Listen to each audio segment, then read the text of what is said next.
मेरे चैनल धार्मिक जीवन में आप सभी दोस्तों का फिर से बहुत बहुत स्वागत है। रावण को सभी एक बुराई के रूप में देखते हैं और यह सत्य भी है, लेकिन रावण में कुछ विशेषताएं भी थीं। आइए बात करते हैं रावण की कुछ विशेषताओं के बारे में। 1. रावण की मां का नाम कैकसी था और पिता अऋषि विश्रवा थे। कैकसी दैत्य कन्या थीं। रावण के भाई विभीषण, कुंभकर्ण और बहन शूर्पणखा के साथ ही देवताओं के कोषाध्यक्ष कुबेर देव भी रावण के भाई हैं। 2. एक बार रावण ने अपनी शक्ति के मद में शिवजी के कैलाश पर्वत को ही उठा लिया था।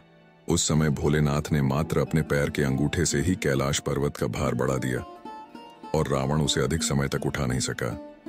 इस दौरान रावण का हाथ पर्वत के नीचे फंस गया। बहुत प्रयत्न के बाद भी रावण अपना हाथ वहां से नहीं निकाल सका। तब रावण ने शिवजी को प्रसन्न करने के लिए उसी समय शिव तांडव स्रोत रच दिया। शिवजी इस स्रोत से बहुत प्रसन्न हो गए। 3. रावण बहुत विद्वान, चारों वेदों का ज्ञाता और ज्योतिष विद्या में पारंगत था। उसके जैसी तीक्ष्ण बुद्धि वाला कोई भी प्राणी पृथ्वी पर नहीं हुआ। इंसान के मस्तिष्क में बुद्धि और ज्ञान का भंडार होता है, जिसके बल पर वह जो चाहे हासिल कर सकता है। रावण के तो 10 सिर यानी 10 मस्तिष्क थे। कहते हैं रावण की विद्वता से प्रभावित होकर भगवान शंकर ने अपने घर की वास्तु शांति हेतु आचार्य पंडित के रूप में दशानन को निमंत्रण दिया था। 4. रावण भगवान शंकर का उपासक था। कुछ कथाओं के अनुसार सेतु निर्माण के समय रामेश्वरम में शिवलिंग की स्थापना की गई तो उसके पूजन के लिए किसी विद्वान की खोज शुरू हुई।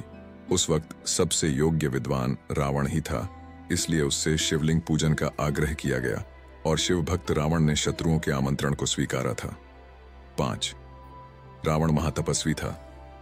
अपने तप के बल पर ही उसने सभी देवों और ग्रहों को अपने पक्ष में कर लिया था। कठिन तपस्या से प्रसन्न होकर ब्रह्मा ने रावण को अमरता और विद्युता का वरदान दिया था। 6. रावण को रसायन शास्त्र का ज्ञान था। उसे कई अचूक शक्तियां हासिल थीं, जिनके बल पर उसने अनेक चमत्कारिक कार्य संपन्न किए। अग्निबाण, ब्रह्मास्त्र आदि इनमें गिने जा सकते हैं। 7. वेदों की अर्चाओं पर अनुसंधान कर रावण ने विज्ञान के अनेक क्षेत्रों में उल्लेखनीय सफलता हासिल की। वह आयुर्वेद की जानकारी भी रखता था। रावण एक महान कवि भी था। उसका यह कौशल शिव तांडव स्तोत्र में नजर आता है। यही नहीं, वह वीणा बजाने में भी सिद्धहस्त था। उसने एक वाद्य भी बनाया था जिसे बेला कहा जाता था। इस यंत्र को वायलिन का ही मूल और प्रारंभिक रूप मान सकते हैं। इस वाद्य को रावण हत्था भी कहते हैं। 8.